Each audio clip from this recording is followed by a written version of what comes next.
Vijayanath sir നമസ്കാരം. നമസ്കാരം sir, ശബരിമലയിൽ വലിയ രീതിയിലുള്ള ആചാര ലംഘനങ്ങളെക്കുറിച്ച് നമ്മൾ ചർച്ച ചെയ്തു. പക്ഷേ വേലി തന്നെ വിളവ് തിന്നുന്നൊരു കാഴ്ചയാണ് കഴിഞ്ഞ ദിവസം നമുക്ക് കാണാനായിട്ട് സാധിച്ചത്. ശബരിമലയിൽ ഭക്തരെ സഹായിക്കേണ്ട പോലീസ് ഉദ്യോഗസ്ഥർ ശബരിമലയിൽ 18-ാം പടിയിൽ ചവിട്ടി നിന്നുകൊണ്ട് പുറംതിരിഞ്ഞ് ഒരു ചിത്രമെടുത്തു. ശബരിമലയിൽ അങ്ങനെ പുറംതിരിഞ്ഞ് നിൽക്കുന്നത് ആചാര ലംഘനമാണ് എന്നാണ് പല വിദഗ്ധരും പറയുന്നത്. അപ്പോൾ അത് വലിയ വിവാദമായി. ആ പോലീസ് ഉദ്യോഗസ്ഥർ ഇപ്പോൾ നടപടി നേരിടുകയാണ് എന്നാണ് അറിയാനായിട്ട് സാധിക്കുന്നത്. നമ്മൾ നേരത്തെയും ശബരിമലയിൽ കേരള പോലീസിൻ്റെ പല ചെയ്തികളെക്കുറിച്ച് ചർച്ച ചെയ്തിട്ടുണ്ട്. പണ്ട് മുതലേ ഞാൻ കാണുന്നൊരു കാഴ്ചയാണ്, കേരള പോലീസിൽ എല്ലാവരുമല്ല, ശബരിമലയിൽ പണിയെടുക്കുന്ന സകല കേരള പോലീസിനോട് എനിക്ക് ബഹുമാനമാണ്, അതോടുകൂടി ആദരവാണ്, അതിലൊന്നും യാതൊരുവിധ സംശയമില്ല. പക്ഷേ ചില കേരള പോലീസുകാർ ഭക്തർക്ക് അസ്വാരസ്യം ഉണ്ടാകുന്ന രീതിയിൽ അപ്പോഴെങ്കിലും ശബരിമലയിൽ പെരുമാറാറുണ്ട് എന്നുള്ളത് സത്യമായിട്ടുള്ള കാര്യമാണ്. പണ്ട് ശബരിമലയിൽ ഭക്തരെ ക്യൂവിൽ നിർത്തി പിടിച്ചു തള്ളുന്ന പോലീസുകാർ, ഭക്തരെ അടിക്കുന്ന പോലീസുകാരെയൊക്കെ നമ്മൾ കണ്ടിട്ടുണ്ട്. വലിയ രീതിയിലുള്ള വിവാദമായതാണ്. പ്രക്ഷോഭ സമയത്ത് ഭക്തർക്ക് വിരിവയ്ക്കാതിരിക്കാൻ വേണ്ടി അവിടെ മുഴുവൻ വെള്ളം കോരി ഒഴിക്കുന്ന പോലീസുകാരെ നമ്മൾ കണ്ടതാണ്. ആ സമയത്തൊക്കെ വലിയ വിവാദമായിരുന്നു അത്. ആ പോലീസുകാർ അതവിടെ നിന്നോട്ടെ. പക്ഷേ ഇപ്പോൾ നടന്നിരിക്കുന്ന ഈ വിഷയത്തിൽ സാറിന് എന്താണ് പറയാനുള്ളത്? ഈ വിഷയം ശരിയായിട്ടുള്ളൊരു വിഷയമാണോ? ഇതിൽ ആ പോലീസുകാർ ഇപ്പോൾ നടപടി നേരിടുന്നുണ്ട് എന്നാണ് ഞാൻ മനസ്സിലാക്കുന്നത്. ഇതിൽ വേറൊരു കാര്യം, പലരും അതിനെ ന്യായീകരിച്ചുകൊണ്ട് രംഗത്തെത്തിയത് അവരത്രയും പണി ചെയ്ത് കഴിഞ്ഞ ശേഷം അറിയാതെയാണ് ഇത് ചെയ്തതെങ്കിലോ എന്നുള്ളതാണ്. കാരണം അവർ പടിയിൽ നിന്ന് ഫോട്ടോ എടുക്കുമ്പോൾ അവർക്ക് ആചാരത്തെപ്പറ്റി സാമാന്യമായിട്ടുള്ളൊരു ബോധമില്ലാത്തതാണെങ്കിലോ എന്നുള്ളതാണ്. ഇതൊക്കെ വലിയ വിഷയമാക്കേണ്ട കാര്യമുണ്ടോ എന്നും ചില ആൾക്കാർ പറയുന്നുണ്ട്. ഈ ധനുഷ, ഈ തിരിഞ്ഞു നിന്നത് എവിടെയാണെന്നറിയാം? 18-ാം പടിയിലാണ്. 18-ാം പടി എന്ന് പറഞ്ഞു കഴിഞ്ഞാൽ ശ്രീകോവിലിന് എത്ര പ്രാധാന്യമുണ്ടോ അത്രത്തോളം പ്രാധാന്യം 18-ാം പടിക്കുണ്ട്.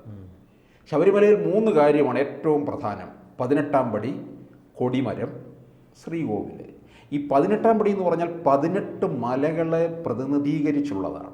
പോരാത്തതിന് 18 സ്വഭാവ ഗുണങ്ങളെ ഈ അവിടുത്തെ ഏറ്റവും വലിയ വഴിപാടെന്ന് പറയുന്നത് ഈ പടിപൂജയാണ്. തീർത്ഥാടന കാലത്തില്ല, നടത്താൻ പറ്റത്തില്ല. കാരണം തിരക്ക് കൂടുതലായതുകൊണ്ട് ഏതാണ്ട് 2 മണിക്കൂർ വരെ എടുക്കുന്നതാണ് ദീപാരാധനയ്ക്ക് ശേഷം. അതിൻ്റെ ചെലവെന്ന് പറയുന്നത് 1,39,000 രൂപ ദേവസ്വത്തിൽ അടയ്ക്കണം. പിന്നെ മറ്റ് ചിലവുകളും ഒക്കെ വരുന്നുണ്ട്. 2039 വരെ ബുക്കിംഗ് ആയി കഴിഞ്ഞിരിക്കുകയാണ്. മാസപൂജ സമയത്ത് മാത്രമേ, പിന്നെ ഓണം, വിഷു ഇങ്ങനെയുള്ള സമയങ്ങളിൽ മാത്രമേ ഉള്ളൂ. അപ്പോൾ ഈ 18-ാം പടിയിൽ കയറി തിരിഞ്ഞു നിന്ന് അവർ ഫോട്ടോ എടുക്കുക എന്ന് പറഞ്ഞു കഴിഞ്ഞാൽ എനിക്ക് വേറെ ചില സംശയങ്ങൾ ഇതിനകത്ത് ഉണ്ട്. ഈ 18-ാം പടിക്ക് വേണ്ടി ഡ്യൂട്ടിക്കിടുന്ന പോലീസുകാർ ഒരു പ്രത്യേക ഒരു വിഭാഗമാണ്. ഇവർക്ക് 12 ദിവസം വെച്ചാണ് മാറ്റിയിടുന്നത് ഒരു ഗ്രൂപ്പ്. അത് അവരുടെ കഴിഞ്ഞിട്ട് പോകുമ്പോഴാണ് ഈ ഫോട്ടോ എടുപ്പ് നടത്തിയത്. ഈ ഇത്രയും പേര് 18-ാം പടി എന്ന് പറഞ്ഞു കഴിഞ്ഞാൽ ഇരുമുടിക്കെട്ടില്ലാതെ കയറാൻ പാടില്ല. അങ്ങനെ കയറാൻ പാടുള്ള ഒരാളേ ഉള്ളൂ, പന്തളത്ത് നിന്ന് വരുന്ന രാജപ്രതിനിധി. ചുമതലയേൽക്കാൻ വരുന്ന മേൽശാന്തി പോലും ഇരുമുടിക്കെട്ടുമായിട്ടാണ് വരുന്നത്. ഒരു വർഷത്തെ ഇത് ആ കൃത്യം കഴിഞ്ഞ് പോകുമ്പോൾ ഇരുമുടിക്കെട്ടേന്തിയാണ്, പിന്തിരിഞ്ഞാണ് അദ്ദേഹം ഇറങ്ങിപ്പോകുന്നത്. പക്ഷേ ഞാൻ വേറൊരു കാര്യം ചോദിക്കട്ടെ സാർ, ഈ വിവാദം അനാവശ്യമാണെന്ന് സാറിന് തോന്നുന്നില്ലേ? കാരണം ഞാനത് പറയാനുള്ള കാരണം 18-ാം പടി ഇരുമുടിക്കെട്ടില്ലാതെ കയറണമെന്ന് പറയുമ്പോഴും നമ്മളെല്ലാ ദൃശ്യങ്ങളിലും കാണുന്നതല്ലേ, അയ്യപ്പന്മാരെ പിടിച്ചു കയറ്റാനായിട്ട് എത്ര പോലീസുകാരാണ് 18 പടിയിൽ കയറി നിൽക്കുന്നത്? അപ്പോൾ അതിൻ്റെ ഒരു പിന്നാമ്പുറമാണ് ഞാൻ പറയാൻ വരുന്നത്. ഈ പോലീസ് ഭക്തര്, പോലീസ് പണ്ടുകാലത്ത് പോലീസ് അയ്യപ്പന്മാരെന്നാണ് പറയുന്നത്. അന്ന് അവർ വരുന്നവരെല്ലാം താടിയൊക്കെ വളർത്തി വ്രതമെടുത്താണ് വരുന്നത്. ഇവരെത്ര നാൾ വ്രതം എടുത്തിട്ടുണ്ടെന്ന് എന്ത് ഉറപ്പാണുള്ളത്? ശബരിമല സീസൺ നവംബറിൽ പകുതിയോടുകൂടി തുടങ്ങും. അങ്ങനെയാണെന്നുണ്ടെങ്കിൽ 18-ാം പടിക്ക് ഡ്യൂട്ടിക്കിടുന്ന പോലീസുകാരെ ഈ പറഞ്ഞ ഇപ്പോൾ അവർക്കൊരു പണിഷ്മെൻ്റ് എന്നുള്ള രീതിയിൽ ക്യാമ്പിൽ വിട്ടില്ലേ, അതുപോലെ അവർക്കും ഒരു 10 ദിവസത്തെ ട്രെയിനിങ് പ്രത്യേകമായിട്ട്, ഇല്ലെങ്കിൽ 5 ദിവസത്തെ ട്രെയിനിങ് എങ്കിലും കൊടുക്കണം. ഈ 12 ദിവസത്തേക്കായിട്ടാണ് 18-ാം പടിയിൽ ഇടുന്നത്. അങ്ങനെ പിന്നെ ഇത്ര ദിവസം അവർ വ്രതമെടുത്തിരിക്കണം. 18-ാം പടിക്ക് ഡ്യൂട്ടിക്ക് വരാൻ താല്പര്യമുള്ള പോലീസുകാരുടെ എന്നായിരിക്കും ഇവർ പ്രത്യേക ആപ്ലിക്കേഷൻ വാങ്ങുന്നത്, അല്ലേ? അല്ലാതെ താല്പര്യമില്ലാത്തവരെ അവിടെ നിർത്തിക്കഴിഞ്ഞാൽ മറ്റു ചില പ്രശ്നങ്ങൾ ഉണ്ടാകാൻ വഴിയുണ്ട്. അപ്പോൾ ഇവരൊക്കെ വേണ്ട തരത്തിൽ വ്രതമെടുത്തിട്ടുണ്ടോ എന്നുള്ളത് നമ്മൾ ആലോചിക്കേണ്ടിയിരിക്കുന്നു. കാരണം ഈ ഇത്തരത്തിൽ ഇവിടെ ഫോട്ടോഷൂട്ട് നടത്തിയവരെ കാണാനും വഴിയില്ലെന്നാണ്. അല്ലെങ്കിൽ ഇവർ ചെയ്യേണ്ടതെന്നറിയാമോ? ദേവസ്വം ബോർഡ് ഈ പോലീസുകാർക്ക് ഈ അധികാരം കൊടുക്കരുത്. ശബരിമലയിൽ 2 പ്രധാനപ്പെട്ട സംഘടനകളുണ്ട്. അയ്യപ്പ സേവാ സംഘം, 80 വർഷം പഴക്കമുള്ളതാണ് അയ്യപ്പ സേവാ സംഘം. അവിടെ ഇപ്പോഴും ഏതെങ്കിലും ഒരു അയ്യപ്പ ഭക്തൻ ബോധം കെട്ട് വീണ് കഴിഞ്ഞാൽ ഈ അയ്യപ്പ സേവാ സംഘത്തിൻ്റെ അവർ വരികയാണ്, ഓടിയെത്തും. അവർ മറ്റേ പിന്നെ ഇവരെ എടുത്തുകൊണ്ട് മലയിറങ്ങുകയാണ്. ഇപ്പോൾ പിന്നെ ആരോഗ്യ വകുപ്പിന് 2 ജീപ്പ് ഉണ്ട്, ആംബുലൻസ് ജീപ്പുണ്ട്. അത് ഒരു 15 മിനിറ്റ് കൊണ്ടങ്ങ് താഴെ എത്തും. പക്ഷേ അതിനൊക്കെ മുമ്പ് ഈ അയ്യപ്പ സേവാ സംഘമാണ് ഇത് ചെയ്തുകൊണ്ടിരുന്നത്. അല്ലെങ്കിൽ എവിടെയെങ്കിലും ഇപ്പം ആംബുലൻസ് ചെല്ലാത്ത ശബരിമലയിലെ ചില പ്രദേശങ്ങളുണ്ടല്ലോ, അപ്പോൾ അവിടെ എന്തെങ്കിലും വീണ് കിടന്നാൽ പോലും ഇവർ ഓടി എടുത്ത് ഇവിടെ എത്തിക്കും. അവിടെ തന്നെയുള്ള സന്നിധാനത്ത് തന്നെയുള്ള ഗവൺമെൻറ് ആശുപത്രിയിലോട്ട് എത്തിക്കാറുണ്ട്. അപ്പോൾ അങ്ങനെയൊക്കെ. പിന്നെ അതുപോലെ തന്നെ അവർക്ക് പിന്നെ അന്നദാനം ഉണ്ട്. ഇപ്പോൾ അതൊക്കെ നിർത്തി, ദേവസ്വം ബോർഡ് മാത്രം അന്നദാനം നടത്തിയാൽ മതി എന്നുള്ളതായി. അപ്പോൾ അങ്ങനെ വളരെ സുദീർഘമായ സേവനം നടത്തിക്കൊണ്ടുവരുന്നവരാണ് അയ്യപ്പ സേവാ സംഘം. 80 വർഷത്തെ പഴക്കം. ഇതുപോലെ തന്നെ അയ്യപ്പ സേവാ സമാജവുമുണ്ട്. അവർക്ക് ഏതാണ്ട് ഒരു 10-15 വർഷത്തിന് മേൽ പഴക്കമേ ആയിട്ടുള്ളൂ. കുമ്മനം രാജശേഖരനാണ് അതിൻ്റെ ചെയർമാനും. അവരുമുണ്ട് രംഗത്ത്. ഇവരെ 2 പേരെ ഏൽപ്പിക്കെ, അയ്യപ്പ സേവാ സമാജത്തെയോ അയ്യപ്പ സേവാ സംഘത്തെ ഏൽപ്പിക്കെ, മാറി തീർത്ഥാടന കാലത്ത് 18-ാം പടിയിൽ നിൽക്കാൻ വേണ്ടിയിട്ട് അവർ വ്രതമെടുത്ത് തന്നെയായിരിക്കും. അവർ ആ കാലം അത്രയും വ്രതമെടുത്ത് തന്നെയാണ് നിൽക്കുന്നത്. അവരെ ഏൽപ്പിച്ചു കഴിഞ്ഞാൽ അവർ വളരെ ഭയഭക്തി ബഹുമാനത്തോടുകൂടി ഇത് ചെയ്യുമെന്നുള്ളതാണ്. ഇപ്പോൾ പന്തളത്ത് നിന്ന് തിരുവാഭരണം കൊണ്ടുവരുന്നത് ദേവസ്വം ബോർഡിൻ്റെ ഉദ്യോഗസ്ഥന്മാരൊന്നും അല്ലല്ലോ കൊണ്ടിരുന്നത്. അത് ഒരു അവിടുത്തെ ഉള്ള അയ്യപ്പ ഭക്തരാണ്. അവരെത്ര 41 ദിവസത്തെ കഠിന വ്രതം എടുത്താണ് ഈ പേടകം ശിരസിലേറ്റി വരുന്നത്, കുളത്തിനാൽ ഗംഗാധരൻ പിള്ളയുടെ നേതൃത്വത്തിൽ. അങ്ങനെ വരുന്ന, അപ്പോൾ അത് ചെയ്യുന്നു. ഇനിയിപ്പോൾ കുറേ കാലം കഴിയുമ്പോൾ ഇതും ദേവസ്വം ബോർഡ് ഏറ്റെടുക്കും, അല്ലെങ്കിൽ പോലീസ് അയ്യപ്പന്മാർ എന്നും പറഞ്ഞ് അവരെ കൊണ്ട് ഇതൊക്കെ ചെയ്യിപ്പിക്കുമോ?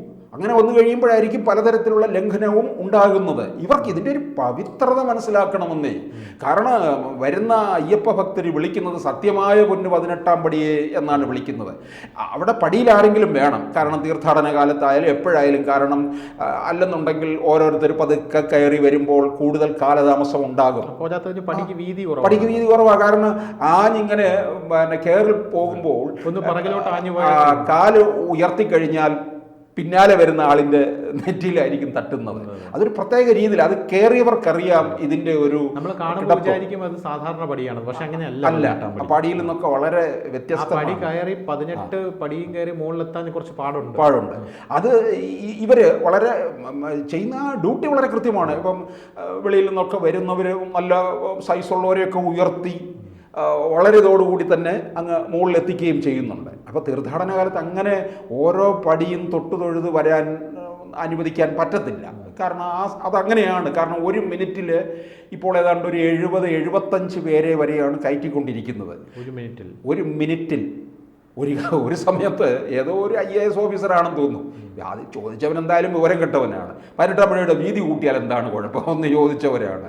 ഇനി അത് കഴിയുമ്പോൾ കുറേ കഴിയുമ്പോൾ ചോദിക്കും, ദേവസ്വം ബോർഡിൻ്റെ അല്ലല്ല, ഇത് അല്ലാതുള്ള ഏതോ ഒരു IAS ഓഫീസറാണ് ചോദിച്ചത്. അവരുടെ വിവരം എന്ന് പറയുന്നത് അപാരമല്ലേ. അവർ IASകാരാകുമ്പോൾ പിന്നെ നമ്മൾ അംഗീകരിച്ചുകൊണ്ടിരുന്നോണം എന്നുള്ളതാണ്. അപ്പോൾ അത് ശബരിമലയുടെ അതിനെക്കാട്ടിലും അപ്പോൾ ഒരാൾ കൊടുത്തൊരു മറുപടിയാണ്. നമ്മുടെ ഒരു ഫേമസ് രാഷ്ട്രീയ നിരീക്ഷകനുണ്ടല്ലോ കേരളത്തിൽ, അതിലും ഭേദം അയ്യപ്പനെ എടുത്ത് നിങ്ങളുടെ വീട്ടിൽ കൊണ്ടുപോയിക്കുക എന്നാണ്. അതാകുമ്പോൾ സൗകര്യമായില്ല. അതെ. ശബരിമലയുടെ എന്ന് പറഞ്ഞാൽ അതിൻ്റെ നിർമ്മാണ രീതി എന്നൊക്കെ പറയുന്നത് വലിയൊരു പ്രത്യേക രീതിയിലാണ്. പരശുരാമനാണ് ആ ക്ഷേത്രം നിർമ്മിച്ചത്.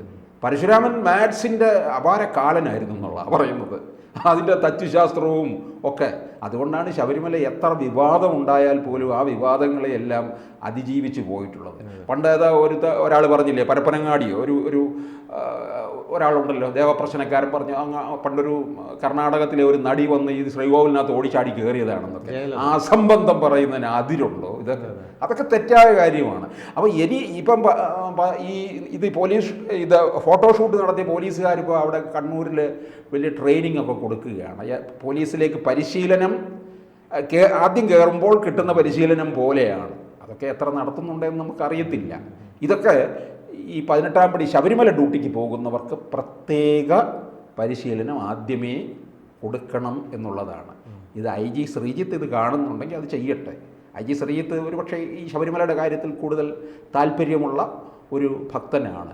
അവിടെ സന്നിധാനത്ത് ഒരിക്കലും നമ്മൾ പോലീസ് അങ്ങനെ നമ്മൾ ഒരിക്കലും പറഞ്ഞിട്ടില്ല. പോലീസ് അയ്യപ്പന്മാർ എന്നാണ് കാലത്ത് പറഞ്ഞിരുന്നത് ഇപ്പോഴും പലരും പഴയ ആൾക്കാർ പറയുന്നുമുണ്ട്. അതെ, അതെ. അപ്പോൾ എന്തായാലും അവരിനിയും വളരെ ഭയഭക്തി ബഹുമാനത്തോടു കൂടി തന്നെ ശബരിമലയെ സമീപിക്കേണ്ടിയിരിക്കുന്നു എന്നുള്ളതാണ്. കൂടുതൽ വാർത്തകളും വിശേഷങ്ങളും നിങ്ങളിലേക്ക് എത്താൻ ABC മലയാളം സബ്സ്ക്രൈബ് ചെയ്യുക, ബെൽ ബട്ടണും അമർത്തുക.